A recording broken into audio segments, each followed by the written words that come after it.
Why are Mali's neighbors coming down hard? A harsh embargo decided after coup leaders in that landlocked West African state reneged on their promise of a quick return to civilian rule. How harsh? Well, we'll be asking about border closures, trade embargoes. Now, it's not as if the region's never seen a putsch before. Look no further than neighboring Guinea. But a coup within a coup in Bamako, and then the breaking of electoral promises has put the junta in the doghouse of regional body Ecowas. We'll hear the reaction of Colonel Assimi Goita, who blames the unseen hand of foreign powers. Everyone presumes that means France, the former colonial power, which still has 4,800 troops deployed in the battle against jihadist insurgents in the north.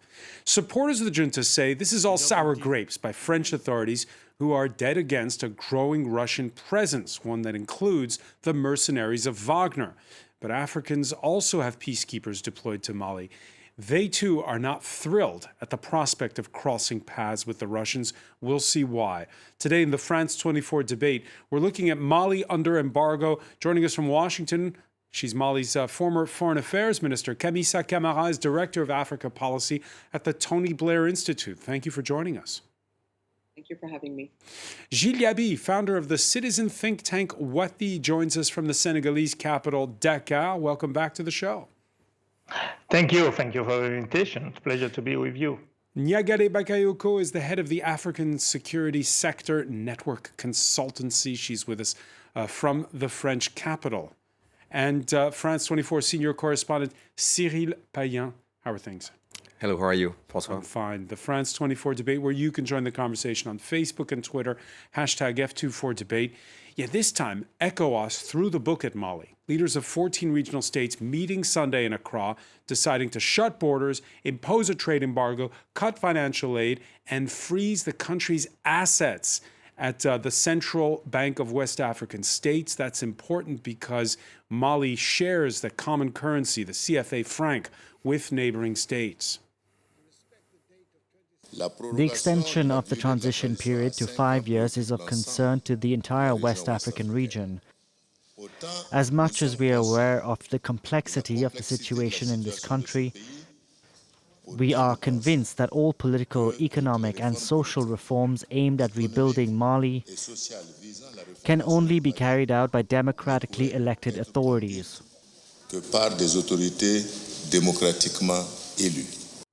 So, strong words, but already among the 14, there's an outlier. Guinea's ruling military council, whose leader, Mamadi Doumbouya, himself staged a coup last September, putting out a statement that its gold and mineral-rich border area with Mali would remain open.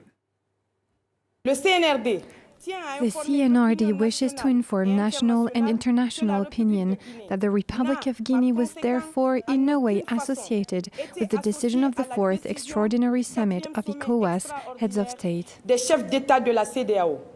Gilles But, your reaction to that? Well, I think that those sanctions are too harsh for a country which has been experiencing a very difficult and complex crisis. To be very clear, the 5 years that were asked by the leader of the transition before organizing elections are not acceptable, and I think ECOWAS leaders were right to say that that was not acceptable for a transition. But at the same time, I don't think that that justified this kind of sanctions beyond Mali. It jeopardized the sense of regional integration, using the Central Bank of West Africa, freezing the assets of Mali. In these current circumstances, I think that it is a very dangerous move. I'm not sure that it's going to help with the situation. Camissa Camara, you agree? So I do agree with what Gilles just mentioned, but also I have to say the sanctions that the ECOWAS imposed on Mali were really a double-edged sword, because what that could trigger is a consolidation of the junta's current popularity within the Malian citizens. They have been riding on their narrative that foreign powers have been against them, that foreign powers are against Mali taking its own destiny in its own hand.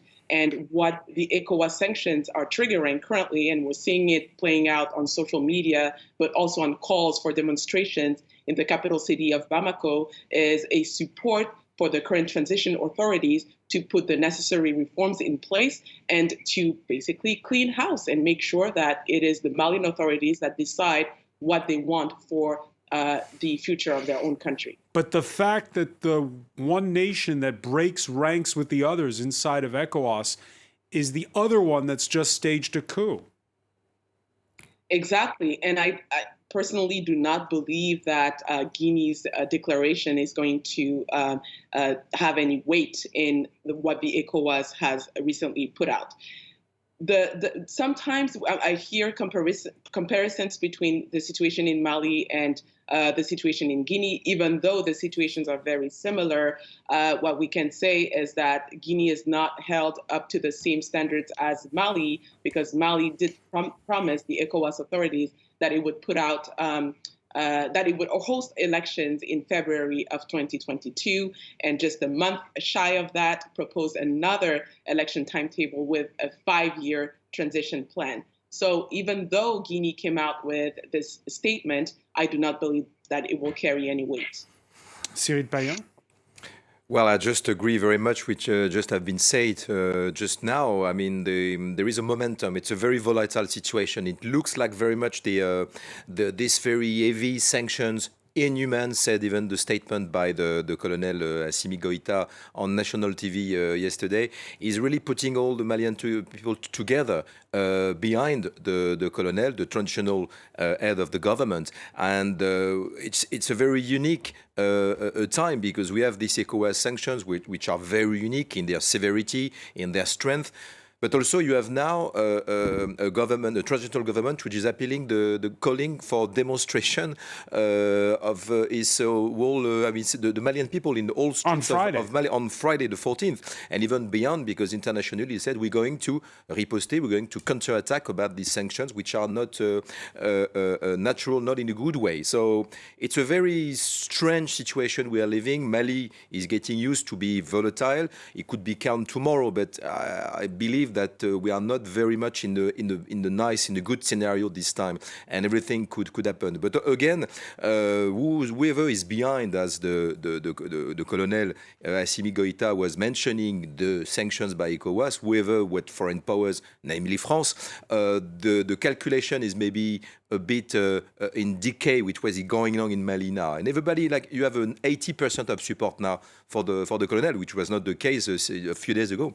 All right, and as you mentioned, and as Gilles Gaby mentioned, there's the issue of what it means for ordinary citizens and why they're rallying around the regime. Closed borders, meaning travel disruptions, which were felt as far away as Paris's Charles de Gaulle Airport earlier. Emerald Maxwell has more.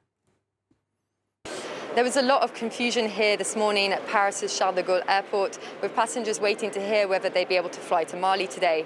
In the end, today's Air France flight did leave, but only with passengers who were supposed to be on yesterday's cancelled flight allowed to board.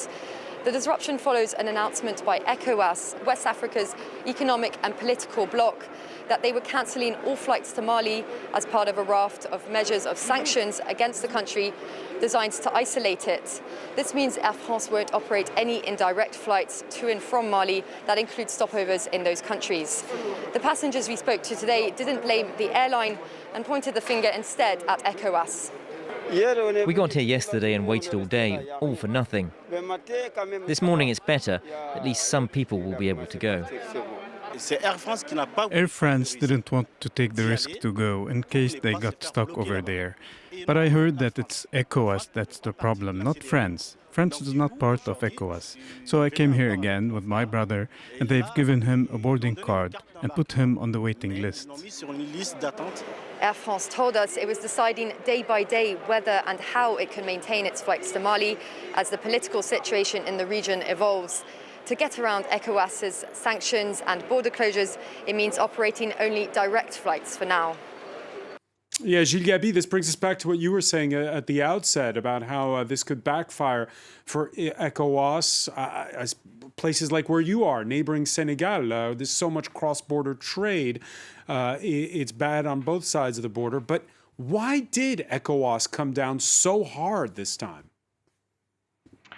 Again, it is difficult to know, what are the real motivation of the head of state. Again, we can understand the need to stay firm, to stay very strong by sending the signal to the military leaders in Mali that a transition cannot last 5 years, the duration of a constitutional mandate. But again, I also think, yes, oui? We're listening. Go ahead. Yeah. Okay.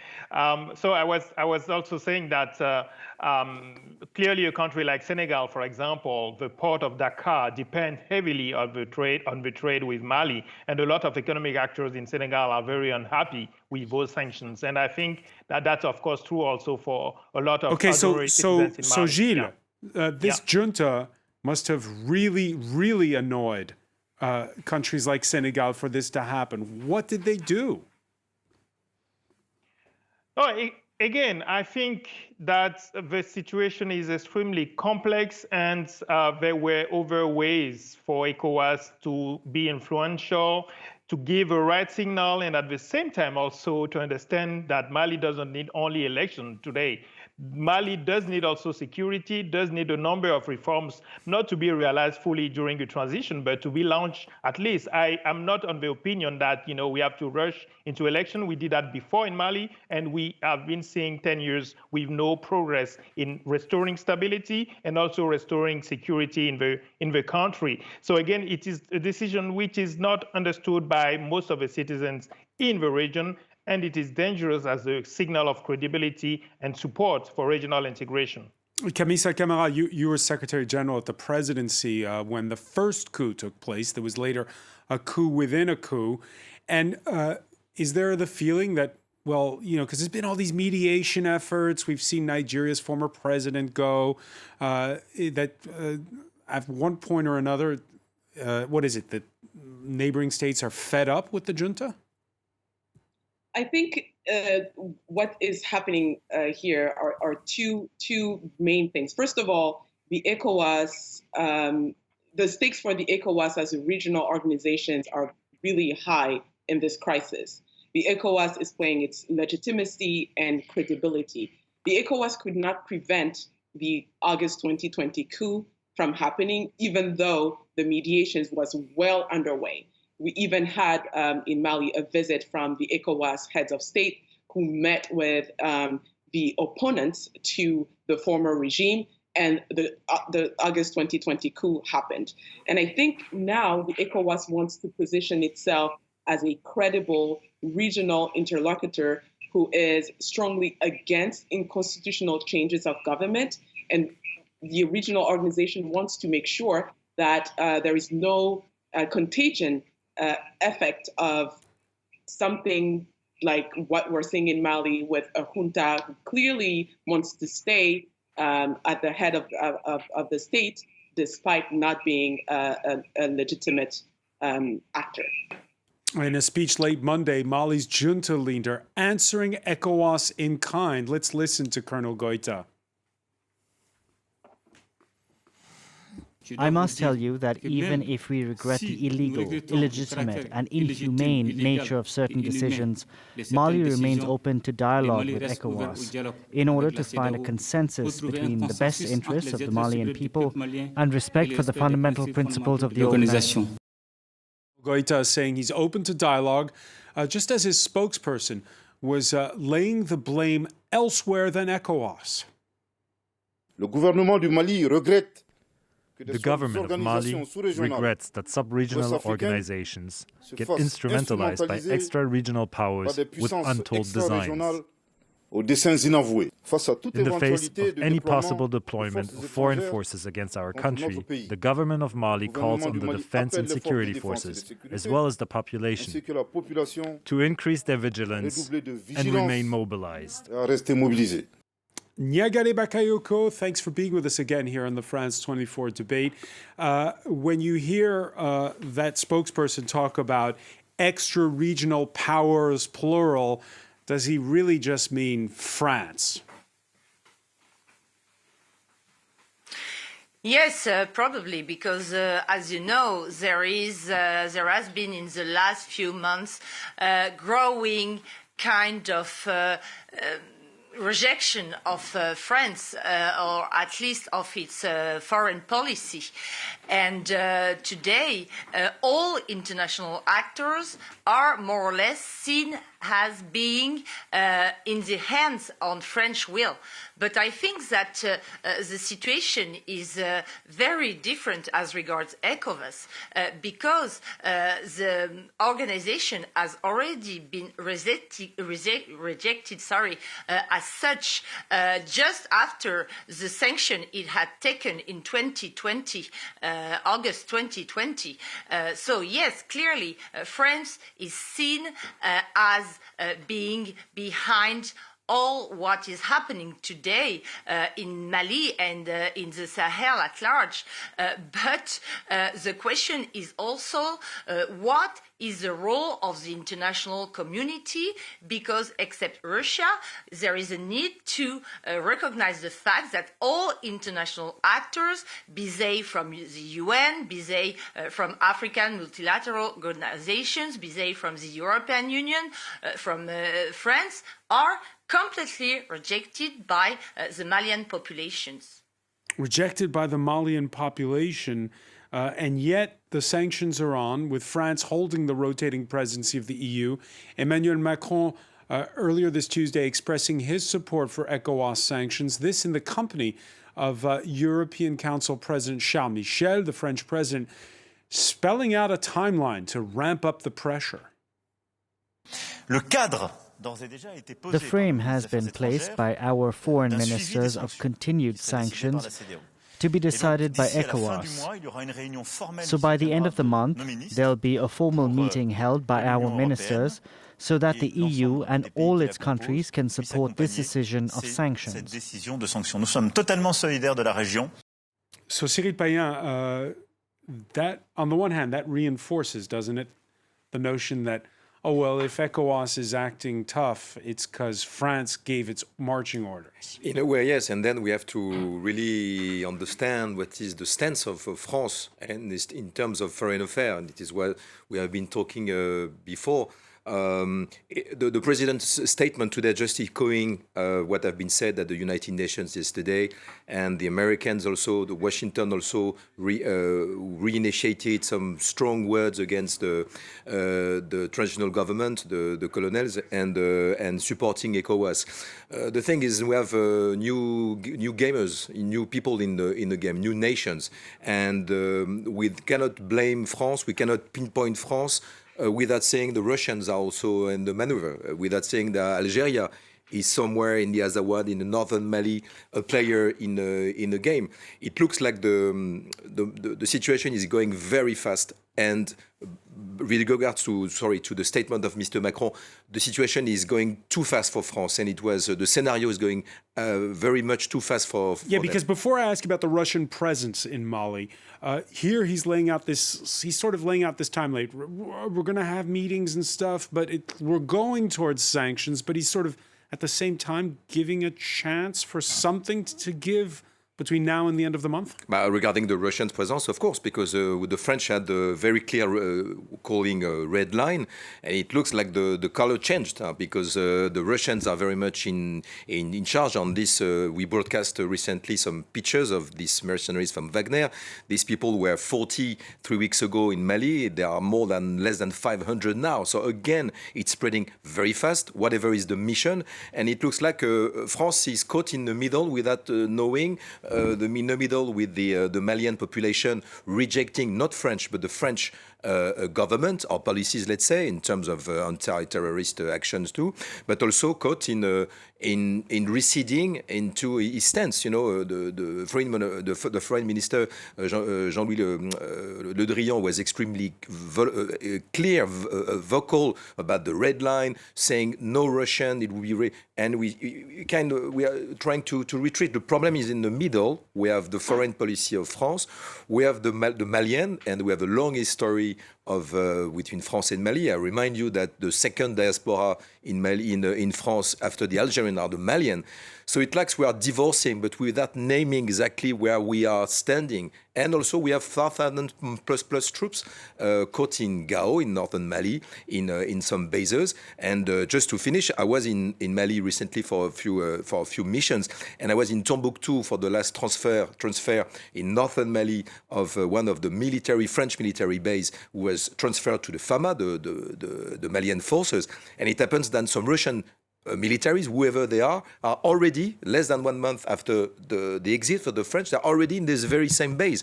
So it's going very fast, and it's getting very, very volatile on the ground, because we don't even know what is at stake on the mind of the junta. Kamisa Camara, it's all going very fast. What were your thoughts listening there to Emmanuel Macron? Are the French playing it the best they can or not? What could they be doing? So I would like to just add to what was just said about France's relation with Mali. It's almost seeing a schizophrenic relationship between one country and the other, honestly. I don't know that Mali can cut ties with France, even though that's the narrative that's being put out there. Has France done exactly what it needed to do or the best it could do? I am not certain. I am sure that a lot more could have been done in terms of communications, communicating the partnership with Mali, communicating what the end game was, communicating the expectations from one side and the other. And so I think that it's a relation that could have been improved, and the current situation could have certainly been avoided. But what do you do when the others, and we're going to talk about it in a moment, start bringing in Russians and Russian mercenaries? Well, we have to say that the Malian authorities still have not confirmed that there are Russian military mercenaries on the ground. This morning, I heard the Malian ambassador to the United Nations on the floor of the UN Security Council saying and confirming that, yes, there are Russian instructors in Mali training the Malian military on how to use weapons that Mali bought from Russia. So the Malian authorities still have not confirmed that there are Russian mercenaries on the ground. All right, Mali's government, as you say, continues to insist no mercenaries, just those Russian military instructors. A French Defense Ministry spokesperson, emphatic at a Monday briefing. I'd say there are around 300 to 400 members of Wagner, and there are also Russian trainers who provide equipment. Cyril Payen, you were speaking with us on Monday about the latest example. This is from the south-central city of Ségou, those images that you showed us. Yeah, very much. This is the first pictures of well, if you are expert in military affairs, you can see that this gentlemen, which are supposedly be 200 in Ségou, but which will be located in 4 bases in this part of Mali, which is 200, 400 kilometers away from Bamako. So it's more in a mining area. So we're talking about 450 strong forces, and they will be, according to the sources, according to these pictures, not some military trainer, Russian military trainer, but actually Wagner. And even we can add that in Tombouctou, the base I was mentioning, some pilot will be not a Russian pilot, but Russian Wagner pilot. So again, also Bamako and Moscow are playing a new game of putting a blur picture, saying yes, saying no, and Moscow always playing also the game with France. But the loser in this particular situation, in the term of now, but maybe in the mid and the long term, will be if we continue in this scenario, definitely France, and the interest between France and Mali, which are huge, historical, and important. Nyagale Bakayoko, West Africa has seen foreign mercenaries before. Your thoughts on how France should react when the mercenaries are Russian? The key question, in my view, in fact, is the legal status of those who are called mercenaries.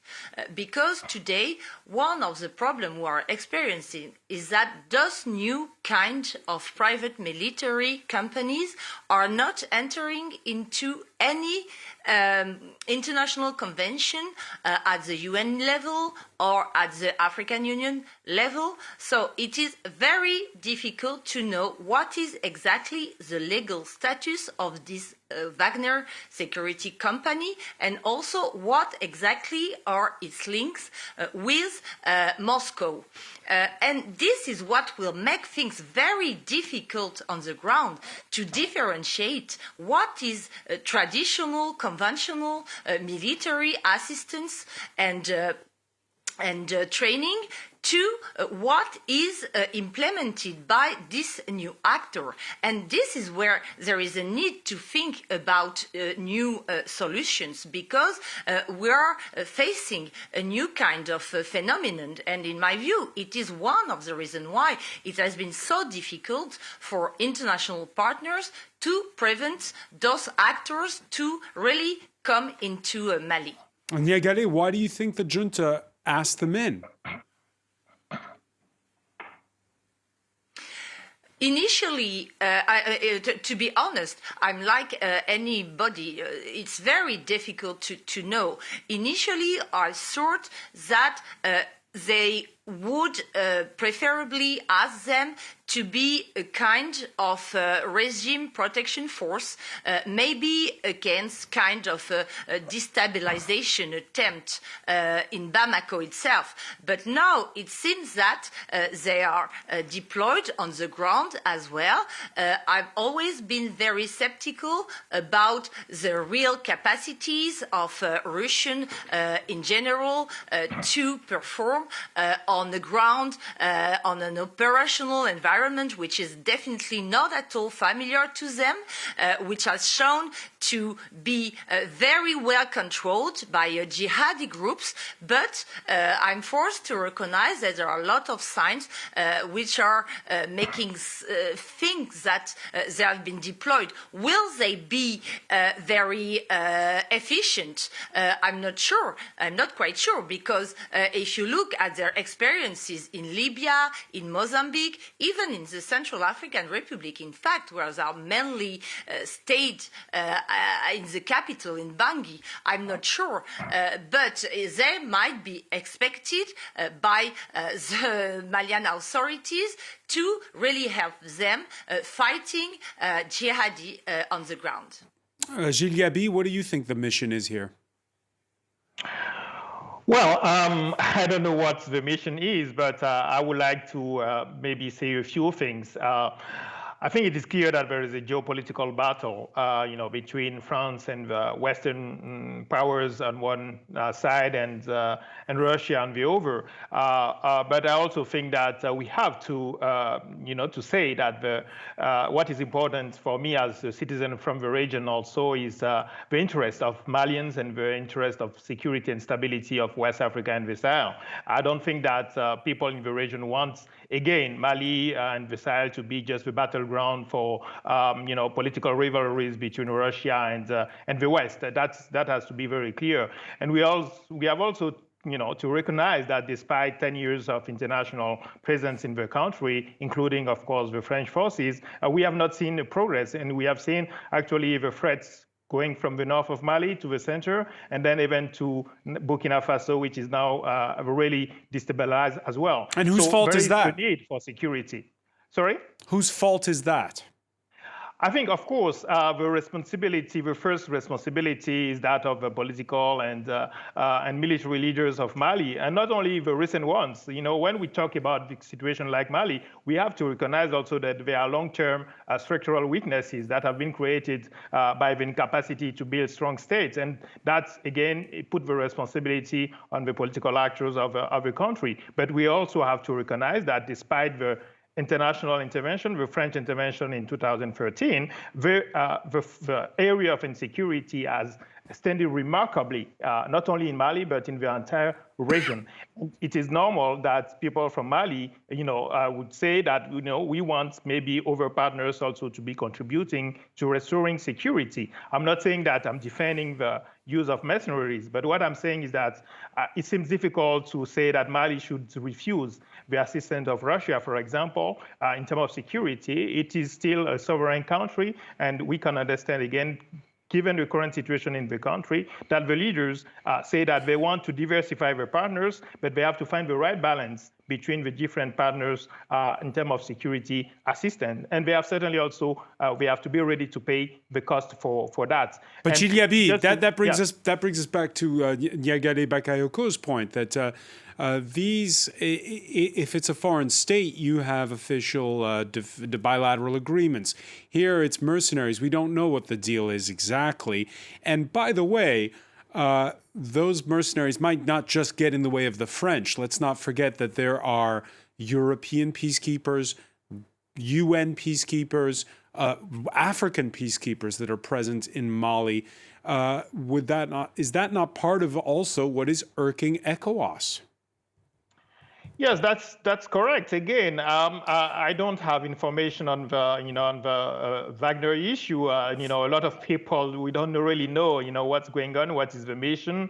There seems to have confirmation that there are mercenaries on the ground, but there are also kind of official security partners from Russia on the ground as well. So it's difficult to make the distinction between the Wagner issue and the cooperation, the military cooperation between Russia and Mali. But again, yes, there are a lot of things to be said about the use of mercenaries and what we saw in other countries. But at the same time, we have to also recognize that the US have a lot of military companies that were active in various grounds with the presence of Western forces, including France, in other countries of the world, and without having all these discussions. So it is more about not just about mercenaries, it's about Russia presence in the region. I think that is also a fact. Going back just on one point, I think there were two summits in Accra, and this is important to mention. There was the summit of ECOWAS, and before that, a few hours before that, the summit of the UEMOA, which is a kind of the group of 8 countries that share the CFA franc and which are more close to France. And it is important to see that the influence of France on ECOWAS, it's probably more the influence on this group of countries than the influence on the entire group of the 15 countries of ECOWAS. But by bringing the CFA issue and the central bank, they were able to take extremely severe sanctions that could not have been that effective without this summit of a member of the UEMOA, West Africa Economic and Monetary Union. Kamisa Camara, you agree? I agree 100% with what Madame Bagayogo said, with what Gilles just mentioned. But I will also like to say and point to the fact that this situation is unprecedented. We have a consensus from the international community against the deployment of Russian mercenaries in Mali. We have a consensus of the international community against the a lasting military rule in Mali. And so the country is quite isolated diplomatically currently. On top of that, we have those economic sanctions being applied in the middle of a pandemic. I think I don't know that Mali can last more than 3 weeks in this situation. But what we heard from Colonel Goita last night was an open door, I think, to further negotiations with the ECOWAS. And I think that the ECOWAS also will have to be maybe more flexible when it comes to the election timetable. But can they take him at his word? After all, he did promise them there would be elections in February of 2022, and now he's pushed that back by 4 years. And let me just ask you straight out, Kamisa Camara, what do you make of Assimi Goita? I don't know him personally. I've met him maybe once after the August 2020 coup. But you said 5 years, they went down to 4 years. But we've heard also from some experts on the ground that the last proposal made by the Malian authorities was a 2-year transition. So I think that the ECOWAS will be able, I think, to get closer to the timetable that they initially agreed with Mali. Whether it is 6 months or a year, I think that there has to be some flexibility. Whether Assimi Goita is a credible partner to the regional institution is not that important at this point. I think that the ECOWAS has shown that it has teeth and that it is serious about the countries, its member countries, abiding by its rules. And I think that there has to be some sort of flexibility on both sides to move forward. But whether or not the head of the junta is a credible partner, it is an important question. But he is there. What's the alternative? Cyril Payen? Yeah, absolutely. From what we hear tonight in Bamako, we are going forward and to a compromise, some flexibility, as it was said, because it looks like the statement from the Colonel Goita yesterday is still open, quote, on dialogue, which is meaningful. Back to the power struggle over Sahel and Mali, I just would like to emphasize on the hundreds of people who have been killed recently on the 3 borders in Burkina Faso, in Mali, the thousands of people... By jihadist insurgents. Of course, in Mali, who are hostages and we're just out of the radar.